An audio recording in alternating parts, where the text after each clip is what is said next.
Hello, my dear viewers. In this tutorial, I will discuss a very important lesson of ACC English first paper textbook. The name of the lesson is Science and Technology Against an Age-Old Disease. It is in Unit 13, Lesson 2, according to the old edition.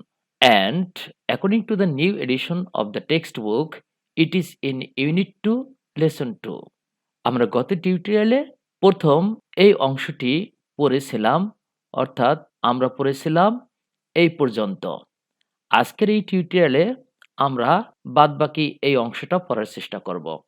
তাহলে কথা না বাড়িয়ে শুরু করি। At IDRI, we are also attacking leprosy in two different ways. এখানে লক্ষ্য করুন IDRI এই তথ্যটি দেয়া আছে এই প্যাসেজের শুরুতে। দেখুন, ইনফেকশাস ডিজিজ রিসার্চ ইনস্টিটিউট, এইটার অ্যাব্রিভিয়েশন হচ্ছে IDRI। আমরা তাহলে সামনে এগিয়ে যাই। দেখুন, এখানে লক্ষ্য করুন নতুন শব্দের মধ্যে রয়েছে অ্যাটাক। অ্যাটাক ভার্ব থেকে আইএনজি করে অ্যাটাকিং করা হয়েছে। অ্যাটাক অর্থ হচ্ছে আক্রমণ করা অথবা মোকাবেলা করা। তার মানে আমরা এটার সিনোনিম বলতে পারি কনফ্রন্ট অথবা অ্যাড্রেস অথবা আন্ডারটেক অথবা অ্যাম্বুশ অথবা বম্বার্ড, অর্থাৎ আক্রমণ করা কিংবা মোকাবেলা করা অর্থে এই অ্যাটাক শব্দটিকে ব্যবহার করা হয়। লক্ষ্য করুন তাহলে সেন্টেন্সটির অর্থ কি? IDRI প্রতিষ্ঠানে আমরা কুষ্ঠরোগকে দুটি উপায়ে মোকাবেলা করছি। কোন দুটি উপায়ে সেটা পরে স্টেপ বাই স্টেপ আলোচনা করা হয়েছে। দেখুন, first, by developing a fast easy to use test that provides an early diagnosis of infection before clinical symptoms such as nerve damage begin to appear. এই সেন্টেন্সটির অর্থ বলার আগে আমরা আননোন শব্দগুলোকে আগে দেখে নেই। দেখুন, প্রোভাইডস, প্রোভাইড হলো ভার্ব অর্থাৎ যোগান দেয়া। তাহলে এটা সিনোনিম আমরা কি বলবো? আমরা এটা সিনোনিম বলতে পারি সাপ্লাই অথবা গিভ অথবা ইস্যু অথবা ফার্নিশ অথবা ইম্পোর্ট অথবা প্রডিউস অথবা অ্যাসাইন। এই অর্থে আমরা প্রোভাইড ব্যবহার করি, অর্থাৎ কোনো কিছু সাপ্লাই দেয়া বা যোগান দেয়া। এরপরে দেখুন, আর্লি এই শব্দটির অর্থ হচ্ছে আগে বা প্রাথমিক অবস্থায়, অর্থাৎ ইনিশিয়াল স্টেজকে বোঝানোর জন্য আমরা আর্লি ব্যবহার করি। আর দেখুন, ডায়াগনোসিস, ডায়াগনোস ভার্ব থেকে এসেছে ডায়াগনোসিস। ডায়াগনোসিস হচ্ছে নাউন, অর্থাৎ রোগ নির্ণয়করণ বা রোগ নির্ণয়। আর এটা সিনোনিম তাহলে আমরা বলবো আইডেন্টিফিকেশন, তারপরে ডিটারমিনেশন, এরপরে ডিসকভারি, রিকগনিশন অথবা ডিটেকশন বা ভেরিফিকেশন ইত্যাদি, অর্থাৎ কোনো কিছুকে চিহ্নিত করতে পারা, চিহ্নিতকরণ বা নির্ণয়করণ। আর এদিকে দেখুন ইনফেকশন, ইনফেকশন হচ্ছে নাউন, অর্থ হচ্ছে সংক্রমণ। তাহলে এটার আমরা সিনোনিম কি বলতে পারি? আমরা এই ইনফেকশনের সিনোনিম বলতে পারি পয়জন অথবা কন্টামিনেশন অথবা সেপ্টিকেমিয়া অথবা সেপসিস অথবা কন্টাজিয়ন অথবা অ্যাপ্লিকশন, অর্থাৎ সংক্রমণ অথবা যন্ত্রণা অথবা দূষিতকরণ এই অর্থে ব্যবহার করে, তবে এখানে সংক্রমণ অর্থেই ব্যবহার করা হয়েছে। এরপরে দেখুন আরেকটি শব্দ হচ্ছে ক্লিনিক্যাল। ক্লিনিক্যাল শব্দটি হচ্ছে অ্যাডজেক্টিভ। এর অর্থ হচ্ছে হাসপাতাল কেন্দ্রিক বা হাসপাতাল সংক্রান্ত। ক্লিনিক থেকে ক্লিনিক্যাল শব্দটি এসেছে। এটার সিনোনিম তাহলে আমরা কি বলতে পারি? আমরা বলতে পারি মেডিকেল অথবা এক্সপেরিমেন্টাল অথবা কোয়ান্টিফিয়েবল অথবা ইররিফিউটেবল ইত্যাদি, অর্থাৎ হাসপাতাল কেন্দ্রিক অথবা হাসপাতাল সংক্রান্ত। আর সিমটমস হচ্ছে লক্ষণ, এটি নাউন।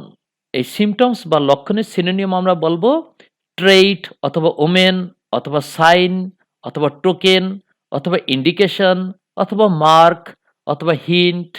এই সবগুলোর অর্থই হচ্ছে সংকেত অথবা লক্ষণ অথবা বৈশিষ্ট্য ইত্যাদি। এরপরে দেখুন নার্ভ, অর্থ হচ্ছে স্নায়ু, আর ড্যামেজ হলো ক্ষতি, এটা আমরা আগেই জানি। আর দেখুন অ্যাপিয়ার, এই শব্দটিকে আগের টিউটোরিয়ালে পেয়েছি। অ্যাপিয়ার হচ্ছে দৃষ্টিগোচর হওয়া অথবা আবির্ভূত হওয়া। এটার অ্যান্টোনিম হচ্ছে কি ডিসঅ্যাপিয়ার, অর্থাৎ উধাও হয়ে যাওয়া। তাহলে আমরা এই সেন্টেন্সটিকে প্রথমে ভেঙে ভেঙে অর্থ করার চেষ্টা করি। দেখুন, ফার্স্ট অর্থাৎ প্রথমত, by developing a fast easy to use test. প্রথমত আমরা যেটা করতে পারি সেটা হলো খুব দ্রুত সহজে ব্যবহারযোগ্য একটি পরীক্ষার উন্নয়ন ঘটিয়ে, that provides an early diagnosis of infection, যেটা যোগান দেবে সংক্রমণের প্রাথমিক অবস্থার রোগ নির্ণয়, অর্থাৎ যেটা কোনো সংক্রমণের প্রাথমিক অবস্থার রোগ নির্ণয় করতে পারবে। বিফোর ক্লিনিক্যাল সিমটমস, মারাত্মক লক্ষণের পূর্বেই, সাসাস নার্ভ ড্যামেজ, স্নায়ু ক্ষতি সাধনের মতো মারাত্মক লক্ষণের পূর্বেই, বিগিন টু অ্যাপিয়ার। দেখুন এখানে সাবজেক্ট আছে ক্লিনিক্যাল সিমটমস, এইখানে আছে বিগিন টু অ্যাপিয়ার, অর্থাৎ ক্লিনিক্যাল সিমটমস অ্যাপিয়ার হওয়ার পূর্বেই, অর্থাৎ মারাত্মক লক্ষণ দেখা দেওয়ার আগেই। তাহলে এই অংশটা অর্থ আমরা এরকম বলবো যে স্নায়ু সংক্রান্ত ক্ষতির মতো মারাত্মক লক্ষণ দেখা দেওয়ার পূর্বেই যাতে সংক্রমণের প্রাথমিক অবস্থায় সেটা সহজেই চিহ্নিত করা যায়, সেই রকম একটি দ্রুত এবং সহজে ব্যবহার উপযোগী পরীক্ষার উন্নয়ন ঘটিয়ে এই কুষ্ঠরোগকে মোকাবেলা করা যায়। তাহলে দেখুন পুরো সেন্টেন্সটির অর্থ কেমন দাঁড়াচ্ছে। প্রথমত, একটা দ্রুত সহজ পরীক্ষার উন্নয়ন ঘটানো যায় যাতে স্নায়ুর ক্ষতি সাধনের মতো গুরুত্বপূর্ণ বা মারাত্মক লক্ষণ প্রকাশের পূর্বেই সংক্রমণের প্রাথমিক অবস্থায় রোগটিকে চিহ্নিত করা যায় বা নির্ণয় করা যায়, সেরকম পদ্ধতির উন্নয়ন ঘটাতে হবে। আমরা পরের সেন্টেন্সটিতে চলে যাই। This new approach is far superior to the traditional method of diagnosis, which has generally involved clinical and/or microscopic assessment. দেখুন এখানে নতুন শব্দের মধ্যে রয়েছে অ্যাপ্রোচ। অ্যাপ্রোচ হচ্ছে পদ্ধতি অথবা কাছাকাছি আসা, তবে এখানে পদ্ধতি হিসেবে ব্যবহার করা হয়েছে, এটি নাউন, তবে এটার ভার্ব হিসেবে ব্যবহার আছে। তাহলে এটা সিনোনিম আমরা কি বলবো? আমরা বলতে পারি মেথড মানে পদ্ধতি, তারপর প্রপোজাল মানে কোনো প্রস্তাবনা বা পদ্ধতি বা সিস্টেমকে বোঝানো হয়, অথবা প্রপোজিশন অথবা মোশন অথবা আপিল অথবা প্লি ইত্যাদি। এরপরে দেখুন সুপারিয়র। সুপারিয়র হচ্ছে তুলনামূলকভাবে বেশি ভালো বা উন্নততর। এটি কিন্তু ল্যাটিন শব্দ। আমরা জানি কম্পারেটিভ ডিগ্রির ক্ষেত্রে সাধারণত দ্যান বসে, যেমন better than, more beautiful than, ওয়ার্স দ্যান, এইগুলোতে আপনি দেখবেন যে কম্পারেটিভ ডিগ্রিতে দ্যান বসে, কিন্তু ল্যাটিন শব্দগুলোতে দ্যানের জায়গায় কি বসে? টু বসে। যেমন সুপারিয়র এটি একটি ল্যাটিন কম্পারেটিভ ডিগ্রির, এই জন্য টু বসে। তাহলে এরকম শব্দ কি কি আছে? Superior to, senior to, junior to, inferior to, interior to, exterior to, prefer to ইত্যাদি। তাহলে এখানে আমরা প্রথমে জেনে নেই যে সুপারিয়র শব্দটির অর্থ কি। সুপারিয়র শব্দটির অর্থ হচ্ছে বেশি উন্নততর, মানে উচ্চতর বা উন্নততর, এই অর্থে আমরা সুপারিয়র ব্যবহার করে থাকি। তাহলে এটা সিনোনিম আমরা কি বলতে পারি? আমরা বলতে পারি বেটার অথবা হায়ার অথবা আপার অথবা ওয়ার্দিয়ার। ওয়ার্দি থেকে ওয়ার্দিয়ার এসেছে, তারপরে সুপারসিলিয়াস ইত্যাদি, অর্থাৎ তুলনামূলকভাবে বেশি ভালো বা পদের দিক দিয়ে বেশি উন্নত অথবা উপরের পদের, এরকম বোঝানোর জন্য আমরা সুপেরিয়র ব্যবহার করে থাকি। এরপরে দেখুন ট্রেডিশনাল। ট্রেডিশনাল হচ্ছে কনভেনশনাল, অর্থাৎ যেটা গতানুগতিক, এটি অ্যাডজেক্টিভ। আর মেথড মানে আমরা একটু আগেই বললাম এই অ্যাপ্রোচ আর মেথড প্রায় একই টাইপের অর্থ, অর্থাৎ এটার অর্থ হচ্ছে পদ্ধতি, আর অ্যাপ্রোচ মানেও এখানে কিন্তু পদ্ধতি হিসেবে ব্যবহার করা হয়েছে। এই অ্যাপ্রোচ আর এই মেথড একই অর্থ, অর্থাৎ পদ্ধতি অথবা স্টাইল অথবা প্যাটার্ন। আর দেখুন ইনভলভড অর্থাৎ জড়িত। আর ক্লিনিক্যাল শব্দটা আমরা আগেই পেয়েছি, মাইক্রোস্কোপ থেকে এসেছে মাইক্রোস্কোপিক। মাইক্রোস্কোপ হচ্ছে খুব ক্ষুদ্র জিনিসকে অনেক বড় করে দেখানোর একটা যন্ত্র, সুতরাং মাইক্রোস্কোপিক মানেই হচ্ছে অতি ক্ষুদ্র, এটি অ্যাডজেক্টিভ। তাহলে এই মাইক্রোস্কোপিকের সিনোনিম আমরা কি বলতে পারি বলুন তো? মাইক্রোস্কোপিকের সিনোনিম আমরা বলতে পারি লিটল অথবা টাইনি অথবা স্মল অথবা মাইনিউট ইত্যাদি, অর্থাৎ অতি ক্ষুদ্র। অ্যাসেসমেন্ট, অ্যাসেস ভার্ব থেকে অ্যাসেসমেন্ট এই নাউনটি এসেছে। অ্যাসেস মানে কোনো কিছু পরীক্ষা করা বা নিরীক্ষা করা। তাহলে অ্যাসেসমেন্ট মানে হচ্ছে কোনো কিছুর পরীক্ষা, তার মানে মূল্যায়ন। এটি নাউন। তাহলে এই অ্যাসেসমেন্টের আমরা সিনোনিম কি বলতে পারি? আমরা বলতে পারি এক্সামিনেশন, অথবা বলতে পারি মেজারমেন্ট, মানে কোনো কিছুর পরিমাপ, মানে সেটার পরীক্ষা নিরীক্ষা করা, মূল্যায়ন করা। তারপরে টেস্ট, অথবা অ্যাপ্রিসিয়েশন, অথবা এভালুয়েশন। কলেজে যেমন পরীক্ষা নেওয়া হয় এভালুয়েশন টেস্ট, তার মানে হচ্ছে মূল্যায়ন পরীক্ষা। ঠিক এরকম অ্যাসেসমেন্ট টেস্ট বলা যেতে পারে। অর্থাৎ যে পরীক্ষার মাধ্যমে অ্যাসেস করা হয়, অর্থাৎ মূল্যায়ন করা হয়, মেজার করা হয় বা টেস্ট করা হয়। আমরা এই সেন্টেন্সটির অর্থ প্রথমে ভেঙে ভেঙে করার চেষ্টা করি। দিস নিউ অ্যাপ্রোচ, এই নতুন পদ্ধতিটি, ইজ ফার সুপেরিয়র, অনেক বেশি উন্নততর। কিসের চাইতে উন্নততর? To the traditional method of diagnosis, রোগ নির্ণয়ের গতানুগতিক পদ্ধতির চেয়ে অনেক বেশি উন্নততর এই নতুন পদ্ধতিটি। Which has generally involved clinical or microscopic assessment, যেটা সাধারণত ক্লিনিক্যাল কিংবা আণুবীক্ষণিক পরীক্ষা নিরীক্ষার সাথে সম্পৃক্ত। এই যেটা বলতে হুইচ বলতে কোনটা বোঝাচ্ছে বলুন তো? এই ট্রেডিশনাল মেথডকে বোঝাচ্ছে। তাহলে দেখুন এই পুরো সেন্টেন্সটির অর্থ কেমন হয়। এই নতুন পদ্ধতিটি রোগ নির্ণয়ের ক্ষেত্রে গতানুগতিক পদ্ধতির চেয়ে অনেক বেশি উৎকৃষ্ট, যা ক্লিনিক্যাল কিংবা আণুবীক্ষণিক পরীক্ষা নিরীক্ষার সাথে সম্পৃক্ত বা যুক্ত। IDRI is also developing a companion test so that we can identify which people will likely progress to the disease and to determine the appropriate course of treatment. এখানে অপরিচিত শব্দগুলোকে প্রথমে আমরা জেনে নেই। কম্পানিয়ন, কম্পানিয়ন হচ্ছে নাউন, অর্থাৎ সঙ্গী বা সাথী। আর এটা সিনোনিম আমরা বলতে পারি কমরেড, অথবা ফ্রেন্ড, অথবা কোওয়ার্কার, অথবা কালিগ, অথবা ক্ষেত্র বিশেষে কমপ্লিমেন্ট অর্থে, অর্থাৎ সহায়ক বা সহযোগী অর্থেও ব্যবহার করা হয় এই কম্পানিয়ন শব্দটিকে। এখানে আইডেন্টিফাই শব্দটা যেটা আমরা আগেও পেয়েছি, আইডেন্টিফাই হচ্ছে ভার্ব, অর্থ হচ্ছে চিহ্নিত করা, অর্থাৎ ডিটেক্ট, অথবা ট্র্যাক, অথবা ডায়াগনোজ। আর লাইকলি হচ্ছে সম্ভাব্য, আর প্রোগ্রেস হচ্ছে উন্নতি। আর এখানে দেখুন একটি শব্দ ডিটারমিন, ডিটারমিন হচ্ছে নির্ধারণ করা, এটি ভার্ব। আর অ্যাপ্রোপ্রিয়েট মানে হচ্ছে যথাযথ, এটি অ্যাডজেক্টিভ। এর সিনোনিম আমরা বলতে পারি সুইটেবল, অথবা ফিট, অথবা এক্সাক্ট ইত্যাদি, মানে যথাযথ বা যথার্থ। আর কোর্স অফ ট্রিটমেন্ট, এটার অর্থ হচ্ছে চিকিৎসা ধারা। এখন তাহলে দেখুন আমরা সেন্টেন্সটিকে প্রথমে ভেঙে ভেঙে অর্থ করার চেষ্টা করি। IDRI is also developing a companion test. IDRI একটি সহযোগী পরীক্ষা পদ্ধতিরও উন্নয়ন সাধন ঘটাচ্ছে। সো দ্যাট, যাতে, উই ক্যান আইডেন্টিফাই, যাতে আমরা চিহ্নিত করতে পারি।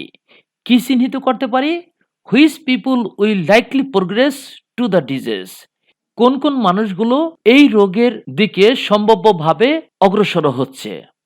অ্যান্ড টু ডিটারমিন, এবং আমরা যাতে বুঝতে পারি, কি বুঝতে পারি? The appropriate course of treatment, এটার যথার্থ চিকিৎসা ধারা কি হবে সেটা যাতে আমরা নির্ধারণ করতে পারি বা বুঝতে পারি। তাহলে দেখুন পুরো সেন্টেন্সটির অর্থ কেমন হয়। IDRI একটি সহযোগী বা সহায়ক পরীক্ষা পদ্ধতিও উদ্ভাবন করতে যাচ্ছে বা উন্নয়ন ঘটাতে যাচ্ছে, যাতে আমরা চিহ্নিত করতে পারি যে কোন কোন লোকগুলো এই রোগের দিকে ধাবিত হচ্ছে, এবং তার চিকিৎসার যথাযথ ধারাও যাতে আমরা নির্ণয় করতে পারি। আমরা তাহলে সামনে এগিয়ে যাই। দেখুন, and second, by developing a vaccine that can be used therapeutically in conjunction with antibiotics to shorten therapy. দেখুন এখানে নতুন শব্দগুলোর মধ্যে রয়েছে ভ্যাকসিন, ভ্যাকসিন হচ্ছে এক ধরনের টিকা। তারপরে দেখুন থেরাপিউটিক্যালি, রোগ নিরাময়ে অথবা চিকিৎসাবিদ্যা সংক্রান্ত ব্যাপারে। এটি অ্যাডভার্ব। এরপরে দেখুন একটি ফ্রেজ আছে ইন কনজাংশন উইথ, কোনো কিছুর সঙ্গে বা সাথে। ইন কনজাংশন উইথ অ্যান্টিবায়োটিক্স, অর্থাৎ অ্যান্টিবায়োটিক্সের সাথে বা সঙ্গে। এরপরে দেখুন নতুন একটি শব্দ হচ্ছে শর্টেন। শর্ট হলো অ্যাজেক্টিভ, মানে খাটো, আর সেই অ্যাজেক্টিভের সাথে ইএন যুক্ত করে ভার্ব বানানো হয়েছে। শর্টেন মানে খাটো করা বা ছোট করা বা সংক্ষিপ্ত করা। তাহলে এটার আমরা সিনোনিম কি বলতে পারি? আমরা বলতে পারি অ্যাব্রিভিয়েট, অথবা অ্যাব্রিজ, অথবা কাটেইল, অথবা এলাইট, অথবা ডাউন সাইজ, বা লিসেন, লোয়ার, রিডিউস, শ্রিঙ্ক ইত্যাদি। মানে সংক্ষিপ্ত করা, চাপানো, অথবা ছোট করা ইত্যাদি। থেরাপিকে আমরা থেরাপি বলে থাকি, এক ধরনের চিকিৎসা পদ্ধতি। তাহলে দেখুন এই সেন্টেন্সটির অর্থ কেমন দাঁড়ায়। অ্যান্ড সেকেন্ড, এবং দ্বিতীয়ত, বাই ডেভেলপিং আ ভ্যাকসিন। দ্বিতীয়ত হচ্ছে একটা ভ্যাকসিনের আবিষ্কার করা। দ্যাট ক্যান বি ইউজড, যেটাকে ব্যবহার করা যেতে পারে। থেরাপিউটিক্যালি, থেরাপি হিসেবে সেটাকে ব্যবহার করা যেতে পারে, অর্থাৎ চিকিৎসা বিদ্যায় সেটাকে যাতে ব্যবহার করা যায়। ইন কনজাংশন উইথ অ্যান্টিবায়োটিক্স, অ্যান্টিবায়োটিক্সের সাথে সেই ভ্যাকসিনটিকে যাতে ব্যবহার করা যায়। কিসের জন্য ব্যবহার করবে? টু শর্টেন থেরাপি, থেরাপির পরিমাণ কমিয়ে দেওয়ার জন্য, যাতে সেটাকে অ্যান্টিবায়োটিক্সের সাথে ব্যবহার করা যায়। তাহলে দেখুন পুরো সেন্টেন্সটির অর্থ কেমন দাঁড়াচ্ছে। আর দ্বিতীয়ত, একটি ভ্যাকসিন এর উদ্ভাবন করা, যেটাকে চিকিৎসা বিদ্যায় ব্যবহার করা যেতে পারে অ্যান্টিবায়োটিক্সের সাথে, যাতে করে থেরাপিকে কমিয়ে আনা যায়। Idea arise diagnostic tools would be used to identify infected individuals, and idea arise vaccine would then be used on a targeted basis for treatment of the patient, as well as to immunize family members and close contacts. অনেক বড় sentence, আমরা unknown শব্দগুলোকে আগে জেনে নেই। Diagnostic tools, এখানে দেখুন diagnostic শব্দটি নতুন, এটি হচ্ছে অ্যাজেক্টিভ, অর্থাৎ রোগ নির্ণয় সংক্রান্ত বা সম্পর্কিত। এটা সিনোনিম আমরা বলতে পারি ডিস্টিংগুইশিং, অথবা আইডেন্টিফাইং, অথবা অ্যানালাইটিক, অথবা ইন্ডিকেটিভ ইত্যাদি, অর্থাৎ রোগ নির্ণয় সংক্রান্ত। আর টুলস হচ্ছে যন্ত্রপাতি, সেটা আমরা জানি। আর দেখুন ইন্ডিভিজুয়ালস, ইন্ডিভিজুয়াল হচ্ছে ব্যক্তি বিশেষ, এটি নাউন। আর এদিকে দেখুন টার্গেটেড, পরিকল্পনা মাফিক, অন এ টার্গেটেড বেসিস, এটি একটি ফ্রেজ, অর্থ হচ্ছে পরিকল্পনা মাফিক। আর ট্রিটমেন্ট মানে চিকিৎসা। এদিকে দেখুন নতুন একটি শব্দ ইমুনাইজ। ইমুনাইজ হলো ভার্ব, এটার অর্থ হচ্ছে টিকা দেয়া অথবা প্রতিষেধক দেয়া। তাহলে এটার আমরা সিনোনিম কি বলতে পারি? আমরা এটা সিনোনিম বলতে পারি ভ্যাকসিনেট, অথবা ইনোকিউলেট ইত্যাদি। ওই ভ্যাকসিন থেকে আমরা ভার্ব বানিয়েছি ভ্যাকসিনেট, ঠিক ইমিউন থেকে আমরা বানিয়েছি ইমুনাইজ ভার্ব, অর্থাৎ প্রতিষেধক দেয়া বা টিকা দেয়া। তাহলে দেখুন সেন্টেন্সটির অর্থ আমরা প্রথমে ভেঙে ভেঙে করার চেষ্টা করি। আইডিআরআইস ডায়াগনস্টিক টুলস, অর্থাৎ আইডিআরআই রোগ নির্ণয় সংক্রান্ত যন্ত্রপাতি উড বি ইউজড ব্যবহার করা যেতে পারে। কি ক্ষেত্রে ব্যবহার করা যেতে পারে? টু আইডেন্টিফাই ইনফেক্টেড ইন্ডিভিজুয়ালস, আক্রান্ত ব্যক্তি বিশেষকে চিহ্নিত করার ক্ষেত্রে সেই ডায়াগনস্টিক টুলস অর্থাৎ যন্ত্রপাতিগুলোকে ব্যবহার করা যেতে পারে। And IDRI's vaccine would then be used, এবং ওই আইডিআরআই ভ্যাকসিন বা টিকাগুলোকে ব্যবহার করা যেতে পারে। কিভাবে ব্যবহার করা যেতে পারে? অন এ টার্গেটেড বেসিস, অর্থাৎ পরিকল্পনা মাফিক ব্যবহার করা যেতে পারে। For treatment of the patients, রোগীদের চিকিৎসার ক্ষেত্রে পরিকল্পনা মাফিক সেটাকে ব্যবহার করা যেতে পারে। অ্যাজ ওয়েল অ্যাজ, অর্থাৎ এবং, অ্যাজ ওয়েল অ্যাজ অর্থ হচ্ছে এবং। টু ইমিউনাইজ ফ্যামিলি মেম্বার্স, পরিবারের সদস্যদেরকে প্রতিষেধক দেওয়ার ক্ষেত্রে সেটাকে ব্যবহার করা যেতে পারে। অ্যান্ড ক্লোজ কন্ট্যাক্টস, কাছাকাছি যারা রয়েছে, নিকটজন, নিকটাত্মীয়, তাদের ক্ষেত্রে ইমিউনাইজ করার ক্ষেত্রেও সেটা ব্যবহার করা যেতে পারে। তাহলে দেখুন পুরো সেন্টেন্সটির অর্থ কেমন দাঁড়ায়। আক্রান্ত ব্যক্তিদের চিহ্নিত করতে আইডিআরআইয়ের এই যন্ত্রপাতিগুলোকে ব্যবহার করা যেতে পারে এবং রোগী ও তার ঘনিষ্ঠজনদেরকে একটা পরিকল্পনা মাফিক আইডিআরআইয়ের টিকা দেওয়া যেতে পারে। তারপরে দেখুন, this treatment and prevention strategy has been significantly bolstered by support from some pharmaceutical giants that donate the currently used antibiotics. দেখুন, এখানে নতুন কিছু শব্দ রয়েছে।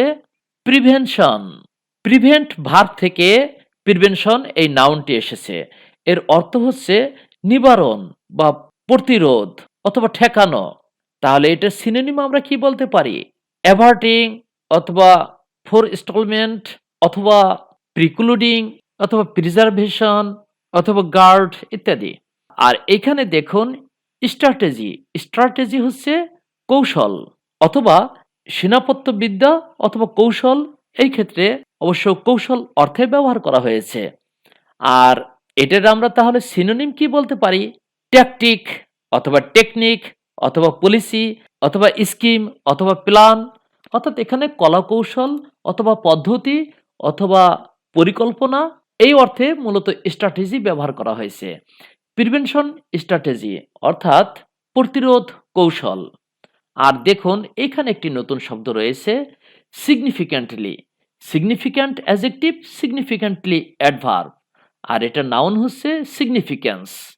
এখন এই সিগনিফিক্যান্টলি অর্থ কি? এটার অর্থ হচ্ছে উল্লেখযোগ্যভাবে অথবা সুনির্দিষ্টভাবে বা সুনির্দিষ্ট মাত্রায় অথবা গুরুত্বপূর্ণভাবে। তাহলে এটার আমরা সিনোনিম কি বলতে পারি? নোটেবলি অথবা রিমার্কেবলি অথবা আউটস্ট্যান্ডিংলি অথবা সিরিয়াসলি অথবা ইম্পর্টেন্টলি অথবা ক্রুশিয়ালি অথবা অবভিয়াসলি ইত্যাদি। আর দেখুন আরেকটি শব্দ হচ্ছে বোলস্টার। বোলস্টার হচ্ছে ভার্ব, এর অর্থ হচ্ছে সমর্থন দেয়া। তাহলে বোলস্টারের সিনোনিম আমরা কি ব্যবহার করতে পারি? দেখুন, রিভাইটালাইজ অর্থাৎ শক্তি দান করা বা সমর্থন দেয়া। হেল্প মানে সাহায্য করা, তার মানে সমর্থন দেয়া। সাপোর্ট, তারপর আমরা বলতে পারি স্ট্রেনদেন মানে আরো বেশি শক্তিশালী করা। তারপর রিইনফোর্স অথবা বুস্ট অথবা ফর্টিফাই অথবা ব্যাট্রেস অর্থাৎ আরো বেশি শক্তিশালী করা, শক্তি সঞ্চারিত করা ইত্যাদি। আর এখানে দেখুন ফার্মাসিউটিক্যাল আর পরে আছে জায়ান্টস। জায়ান্ট হচ্ছে বিখ্যাত, বড়, জাইগ্যান্টিক এই অর্থে ব্যবহার করে। আর ফার্মাসিউটিক্যাল হচ্ছে ঔষধ সংক্রান্ত বা ওষুধ কোম্পানি সংক্রান্ত। তাহলে দেখুন ফার্মাসিউটিক্যাল জায়ান্টস অর্থ বোঝাচ্ছে বড় বড় ঔষধ কোম্পানিগুলোকে। আর এদিকে একটি ভার্ব রয়েছে ডোনেট। ডোনেট হলো ভার্ব, ডোনেশন নাউন। ডোনেট হচ্ছে দান করা। তাহলে এটার সিনোনিম আমরা কি বলতে পারি? আমরা বলতে পারি কন্ট্রিবিউট অথবা বেস্টউ অথবা প্রেজেন্ট অথবা এইড অথবা অ্যাসিস্ট অথবা বেনিফিট, হেল্প, অফার অথবা স্যাক্রিফাইস অথবা ডেডিকেট ইত্যাদি। অর্থাৎ কোনো কিছু দান করা বা কোনো কিছুতে অবদান রাখা ইত্যাদি। আর দেখুন কারেন্টলি বর্তমানের। তাহলে এই সেন্টেন্সটির অর্থ কেমন হয় আমরা ভেঙে ভেঙে করার চেষ্টা করি। দেখুন, this treatment and prevention strategy, এই চিকিৎসা এবং প্রতিরোধ কৌশলটি হ্যাজ বিন সিগনিফিক্যান্টলি বোলস্টার্ড, এটাকে সুনির্দিষ্ট মাত্রায় সমর্থন দেওয়া হয়েছে অথবা এটাকে সুনির্দিষ্ট মাত্রায় আরো বেশি শক্তিশালী করা হয়েছে। কাদের দ্বারা? By support from some pharmaceutical giant, অর্থাৎ বড় বড় ওষুধ কোম্পানির সমর্থনের দ্বারা এটাকে আরো বেশি শক্তি সঞ্চারিত করা হয়েছে বা এটার সাপোর্ট দেওয়া হয়েছে। তারপর কি আছে দেখুন, that donate the currently used antibiotics, যারা এই বর্তমানে ব্যবহারকৃত অ্যান্টিবায়োটিক্স গুলো দান করে থাকেন। তাহলে পুরো সেন্টেন্সটির অর্থ কেমন দাঁড়াচ্ছে দেখুন, এই চিকিৎসা এবং প্রতিরোধ কৌশলটিকে সুনির্দিষ্ট মাত্রায় বড় বড় ওষুধ কোম্পানি কর্তৃক সমর্থন দেওয়া হয়েছে, যারা বর্তমানে ব্যবহৃত অ্যান্টিবায়োটিক্স গুলো দান করে থাকেন। এখানে আরেকটা অংশ রয়ে গেল। এই অংশটি আমরা পরবর্তী টিউটোরিয়ালে শিখব। তবে এখান থেকে আমরা খুব দ্রুত একটি ফ্লো চার্ট এখন করে ফেলব। আর এখানে ফ্লো চার্টটি হচ্ছে এই প্যাসেজের মধ্যে সবচেয়ে বেশি গুরুত্বপূর্ণ ফ্লো চার্ট। এখান থেকে আমরা যে ফ্লো চার্টটি তৈরি করব, সেই ফ্লো চার্টের কোশ্চেনটি হতে পারে এইরকম: make a flow chart showing how leprosy can be diagnosed and cured. অর্থাৎ এই লিপ্রোসি অর্থাৎ কুষ্ঠ রোগটিকে কিভাবে চিহ্নিত করা যায় এবং নিরাময় করা যায় সেটি দেখিয়ে একটি ফ্লোচার্ট তৈরি করতে হবে। আর আমরা তো জানি যে একটি ফ্লোচার্টের ক্ষেত্রে সাধারণত ৩টি অংশ থাকে। একটি হেডিং থাকে, তারপর দ্বিতীয় ধাপে থাকে বক্সেস উইথ ইনফরমেশন এবং তৃতীয় ধাপে থাকে ক্যাপশন। আমরা এই কোনায় একটি লিঙ্ক দিয়ে দিলাম। আপনারা এখান থেকে যারা এখনো ফ্লো চার্ট তৈরি করার পদ্ধতি জানে না তারা এখান থেকে শিখে নিতে পারেন যাতে আপনি সহজেই 10 এ 10 পেতে পারেন। এখানে দেখুন তাহলে আমরা কোশ্চেন থেকে প্রথমে একটা হেডিং তৈরি করে নেই।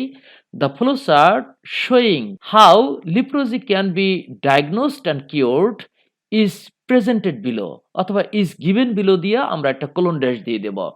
এরপর আমরা 6টি বক্স বাম পাশের মার্জিনের পর থেকে শুরু করে একটা একটা করে ডান দিকে আঁকাতে থাকবো এবং ডান পাশের মার্জিনের আগ পর্যন্ত 6টি বক্স আঁকাবো এক লাইনে এবং ভিতরে নাম্বার দিয়ে দেব এবং 2টি বক্সের মাঝখানে মাঝখানে তীর চিহ্ন দিয়ে দেব। আর প্রথম বক্সে হয়তো স্যার এখানে তথ্য দিয়েছেন এইভাবে, দেখুন, by identifying infection at an early stage. অর্থাৎ এই আর্লি স্টেজেই যাতে ইনফেকশনকে চিহ্নিত করা যায়। আর স্যার এই তথ্যটি দিয়েছেন অ্যাডভার্বিয়াল ফ্রেজ ব্যবহার করে। আর যেহেতু কোশ্চেনটা হাউ দিয়ে আছে, হাউ দিয়ে থাকলে আমরা জানি উত্তরটি অ্যাডভার্বিয়াল ফ্রেজ দিয়ে লিখতে হয়। আর অ্যাডভার্বিয়াল ফ্রেজ গঠনের উপায় হচ্ছে প্রথমে একটা প্রিপোজিশন, তারপর ভার্বের সাথে আইএনজি, এরপর অবজেক্ট, অথবা প্রথমে একটা প্রিপোজিশন তারপর সরাসরি অবজেক্ট, এভাবে ব্যবহার করা যেতে পারে বা গঠন করা যেতে পারে। দ্বিতীয় বক্সে আমরা কি তথ্য দিতে পারি? বাই ইউজিং মাইক্রোস্কোপিক অ্যাসেসমেন্ট অথবা ক্লিনিক্যাল অ্যাসেসমেন্ট আমরা বলতে পারি। এরপরে তৃতীয় নম্বর বক্সে আমরা দিতে পারি by using a companion test to diagnose. এরপরে 4 নম্বর বক্সে আমরা দিতে পারি, দেখুন এখান থেকে তথ্যটি, vaccine that can be used therapeutically in conjunction with antibiotics. এত বড় তথ্য দেওয়া যাবে না, আমরা এটাকে খুব শর্টকাট করে মেইন তথ্যটুকু অ্যাডভার্বিয়াল ফ্রেজ হিসেবে দিয়ে দেব। তাহলে আমরা কি লিখতে পারি? By using vaccine with antibiotics. এবার 5 নম্বর বক্সে কিভাবে তথ্য দেব দেখুন, by giving treatment to infected individuals. অর্থাৎ ওই আক্রান্ত ব্যক্তি বিশেষদেরকে ট্রিটমেন্ট দিয়ে তাদেরকে সহজেই কিউর করতে পারি। তারপর দেখুন 6 নম্বর বক্সে আমরা কি দিতে পারি? By immunizing close family members. এখানে ক্লোজ কন্টাক্টস বাদ দিয়ে ক্লোজটাকে এখানে নিয়ে আসলাম। তাহলে by immunizing close family members. 1 থেকে 6 নম্বর বক্সের তথ্য সবগুলোকে আমরা অ্যাডভার্বিয়াল ফ্রেজ হিসেবে ব্যবহার করে এবং প্যাসেজ থেকে তথ্য নিয়ে সঠিকভাবে উত্তর লিখেছি। আর নিচে অর্থাৎ 3 এবং 4 নম্বর বক্সের ঠিক নিচে আমরা দিয়ে দেব ক্যাপশন। দেখুন এখানে আমরা দিয়েছি ক্যাপশন ফিগার ফ্লো চার্ট। হ্যাঁ, ফিগার দিয়ে কোলন দিয়ে ফ্লো চার্ট লিখে এটা থার্ড ব্র্যাকেটে আটকে দিতে হবে। এটা হলো আমাদের ক্যাপশন। এইভাবে যদি আপনারা সঠিকভাবে উত্তর লিখতে পারেন তাহলে অবশ্যই আপনারা 10 এ 10 পাবেন। এইচএসসি ইংলিশ ফার্স্ট পেপারে এ প্লাস পাওয়ার ক্ষেত্রে ফ্লো চার্টে 10 এ 10 পাওয়াটা অনেক বেশি সহায়ক ভূমিকা পালন করে। আর আপনারা অবশ্যই এভাবে লিখলে 10 এ 10 পাবেন এবং ইংরেজিতে এ প্লাস পাওয়ার সম্ভাবনাও অনেকটা বেড়ে যাবে। আর এই টিউটোরিয়ালটি যদি ভালো লাগে তাহলে অবশ্যই আপনার বন্ধুদের সাথে শেয়ার করবেন, লাইক দিবেন, কমেন্ট করবেন এবং সাবস্ক্রাইব না করা থাকলে সাবস্ক্রিপশন করে নেবেন এবং পাশে যে বেল আইকনটি আছে তাতে একবার ক্লিক করে রাখবেন যাতে পরবর্তী ভিডিওগুলোর আপডেট পেতে পারেন। আমরা পরবর্তী টিউটোরিয়ালে এটার বাকি অংশ করব। আল্লাহ হাফেজ।